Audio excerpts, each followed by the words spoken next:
ऐसी कौन सी सरकार है जिसमें SC ST OBC के सांसद विधायक नहीं है, मंत्री नहीं है? क्या वो गूंगे बहरे हैं? क्या डॉक्टर बाबा साहेब अम्बेडकर जी ने इसीलिए उनको रिजर्वेशन दिया था? क्या सबको इसीलिए वोट का अधिकार और चुनाव लड़ने का अधिकार दिया था कि आपके समाज की हकमारी हो और आप वहां गूंगे बहरे बन के गुलाम बन के बैठ जाओ?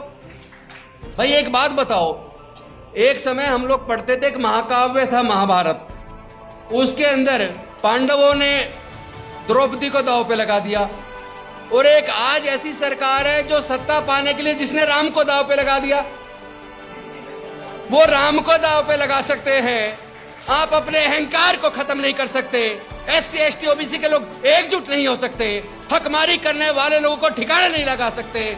संविधान बचाने की बजाय मनुस्मृति से संविधान लागू करने वालों को ताकत दे रहे हो, शर्म नहीं आती तुम्हें? डूब मरना चाहिए तुम्हें। तुम्हारे समाज की हकमारी हो रही है, तुम्हारी बहन बेटियों की इज्जत टूटी जा रही है, तुम्हारी बस्तियां जलाई जा रही है, तुम्हारी युवाओं की हत्या की जा रही है, और तुम ऐसे हथियारों को ताकत देने में लगे हो। दुनिया को मानवता और शांति का संदेश देने वाले तथागत भगवान बुद्ध, फूले, साहू, अंबेडकर, पेरियार सहित समाज के सभी महापुरुषों के चरणों में कोटि कोटि नमन करते हुए सबसे पहले तो मैं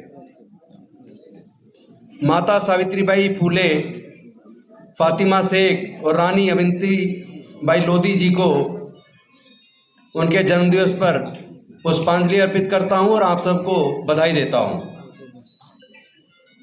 OBC महासभा को विशेष बधाई।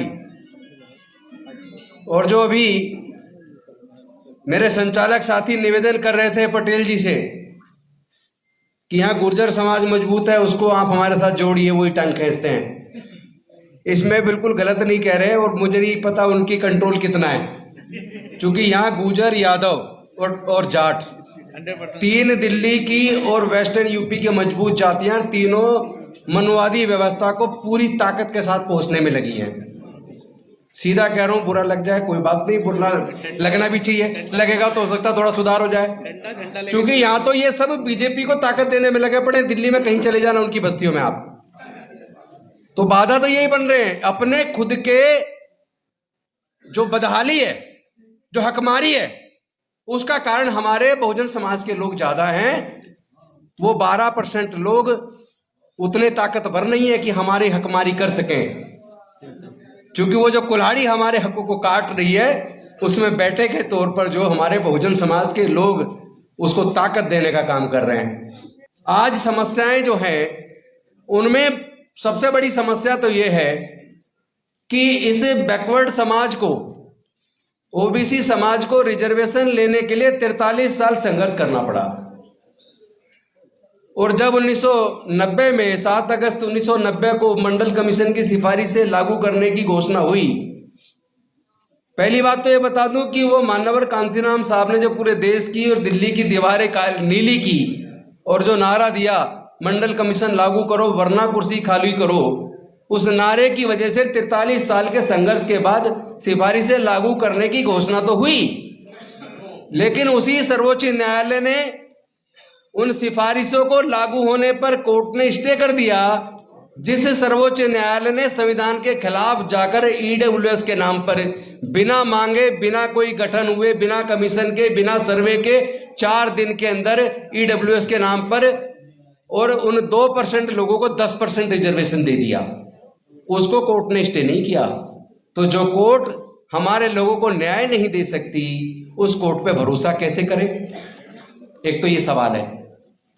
दूसरा सवाल ये है, 49.5% रिजर्वेशन SC ST OBC तीनों को मिलाकर, जिसकी जनसंख्या कम से कम 85 से 88% के बीच है, उसके लिए तो दिया जा रहा है 49.5% पेपर पे, और जिसकी जनसंख्या 12% है उसको पेपर पे दिया जा रहा है 50.5%। लेकिन प्रैक्टिकल सच्चाई क्या है? प्रैक्टिकल सच्चाई ये है कि वो जो 12% है जनसंख्या में, जिसके लिए पेपर पे 50.5% रिजर्वेशन दे रखा है, उनको वैकेंसी जब निकलती है तो उनको दिया जा रहा है 72%। कोई भी जो वैकेंसी निकली उसका डाटा उठा के देख लीजिए तो समझ में आएगा। 72% टोटल पोस्ट में से 72% तो जा रही है ओपन कैटेगरी और ईडब्ल्यूएस को। और जो एससी एसटी ओबीसी के लोग जिनकी जनसंख्या 85 से 88% है, उनको जब आप देखोगे पोस्ट वाइज कितनी कितनी पोस्ट किसको जा रही है, तो उनको जा रही है 28%। तो कितनी बड़ी हकमारी हो रही है और किसके रहते हो रही है? ऐसी कौन सी सरकार है जिसमें एससी एसटी ओबीसी के सांसद विधायक नहीं है, मंत्री नहीं है? क्या वो गूंगे बहरे हैं? क्या डॉक्टर बाबा साहेब अम्बेडकर जी ने इसीलिए उनको रिजर्वेशन दिया था? क्या सबको इसलिए वोट का अधिकार और चुनाव लड़ने का अधिकार दिया था कि आपके समाज की हकमारी हो और आप वहां गूंगे बहरे बन के गुलाम बन के बैठ जाओ? लड़ाई तो लड़नी पड़ेगी, हमें दुश्मन को पहचानना पड़ेगा कि हमारा दुश्मन हकीकत में है कौन। हमें ऐसे लोगों को और ऐसे पार्टियों को और ऐसे नेताओं को पहचानना पड़ेगा कि बहुजन समाज की हकमारी कौन कर रहा है और हकमारी करने में उनका सहयोग कौन दे रहा है। अब मुझे एक सवाल मैं आप सबसे पूछना चाहता हूं, जहां तक महिला आरक्षण की बात हो रही है, अगर जाति की जनगणना नहीं होगी, सेंसस नहीं होगी, उसका डाटा नहीं होगा कि ओबीसी की जनसंख्या कितनी है, तो फिर उस महिला रिजर्वेशन के अंदर ओबीसी को रिजर्वेशन कैसे देंगे? तो जो पार्टियां जातिगत जनगणना करवाने के लिए खुल के सामने आने को तैयार नहीं है, ऐसी पार्टियों को हमारे समाज के लोग वोट क्यों देते हैं? ये सवाल समाज के लोगों से पूछना पड़ेगा। उन्हें समझाएगा कौन? भाई एक बात बताओ, एक समय हम लोग पढ़ते थे, एक महाकाव्य था महाभारत, उसके अंदर पांडवों ने द्रौपदी को दांव पे लगा दिया, और एक आज ऐसी सरकार है जो सत्ता पाने के लिए जिसने राम को दांव पे लगा दिया। वो राम को दांव पे लगा सकते हैं, आप अपने अहंकार को खत्म नहीं कर सकते। एससी एसटी ओबीसी के लोग एकजुट नहीं हो सकते, हकमारी करने वाले लोगों को ठिकाने नहीं लगा सकते। संविधान बचाने की बजाय मनुस्मृति से संविधान लागू करने वालों को ताकत दे रहे हो। शर्म नहीं आती तुम्हें? डूब मरना चाहिए तुम्हें। तुम्हारे समाज की हकमारी हो रही है, तुम्हारी बहन बेटियों की इज्जत टूटी जा रही है, तुम्हारी बस्तियां जलाई जा रही है, तुम्हारी युवाओं की हत्या की जा रही है, और तुम ऐसे हत्यारों को ताकत देने में लगे हो। नफरत पैदा करने वाले, देश के अंदर जाति धर्म के नाम पर उन्माद पैदा करने वाले पूरे देश पे हावी हो गए। पूरे देश का मीडिया पूरा बिक गया है, पूरा का पूरा गुलामी स्वीकार कर ली है।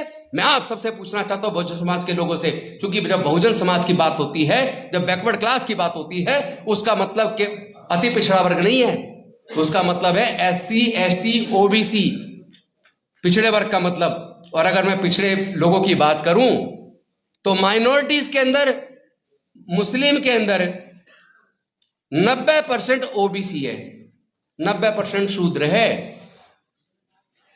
क्रिश्चियनिटी के अंदर 99.9% शूद्र है। सिखों के अंदर 70% से ज्यादा शूद्र है। उस सबको भी जोड़ लो, और उस सबको जोड़ने के बाद एक बहुजन समाज बनता है। बस एक बात कहूंगा, ये समय की मांग है, हमें यूनिटी की जरूरत है। और अगर वो राम को सत्ता पाने के लिए दांव पर लगा सकते हैं, क्या आप अपने अहंकार को मार के एससी एसटी ओबीसी माइनॉरिटी के लोग क्या एकजुट नहीं हो सकते? क्या हमारे समाज के नेता अपने अहंकार को छोड़ के क्या एकजुट नहीं हो सकते? तो मैं आह्वान करता हूं अपने सारे नेताओं से, इंक्लूडिंग बहन मायावती जी से भी, अखिलेश यादव जी से भी, तेजस्वी जी से भी, नीतीश जी से भी, स्टालिन साहब से भी, सब लोग मिलके एकजुट हो जाओ। पूरा समाज तुम्हारी तरफ देख रहा है, एक आशा भरी उम्मीद की किरण से देख रहा है। और जो भी समाज, जो भी हमारा नेता इस बहुजन समाज के एकीकरण में बाधा बनेगा, उसको समाज का और देश का गद्दार घोषित करेंगे, उसको संविधान का गद्दार घोषित करेंगे। संविधान बचाना है, मनुस्मृति को किसी भी कीमत पर वापस हम नहीं आने देंगे। और इसमें अगर एक और चीज बाधा बनती है, वो है ईवीएम। अब ईवीएम को किसी भी कीमत पर ईवीएम से चुनाव नहीं होने देंगे, क्योंकि ईवीएम में चोरी है, ईवीएम में चोरी है, ये प्रूव हो चुका है। आईएएस रिटायर, आईएएस जो जिसने नौकरी भी छोड़ दी, वो जो हमारे कन्नन गोपीनाथन जी ने, उन्होंने तो प्रूव कर दिया कि किस तरीके से ईवीएम धोखा है, ईवीएम के द्वारा चोरी, चूंकि वो कुल इलेक्ट्रॉनिक इंजीनियर है, बाद में आईएएस बने। तो जब साबित हो गया, इलेक्शन ऑफिसर रहते उन्होंने साबित कर दिया कि ईवीएम में चोरी संभव है, और यहीं बैठ के मंगलयान और चंद्रयान उड़ाया जा सकता है, उसको रिपेयर किया जा सकता है नीचे बैठे बैठे। तो ये मशीन कौन सी बड़ी चीज है? इसलिए ईवीएम जब तक रहेगा तब तक ये कहेंगे 400 पार।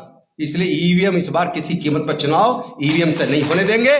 बैलेट पेपर को वापस लाना होगा, देश के संविधान को बचाना होगा, तभी हम देश के लोकतंत्र को बचा पाएंगे, और तभी बहुजन समाज की इस हकमारी को हम रोक पाएंगे।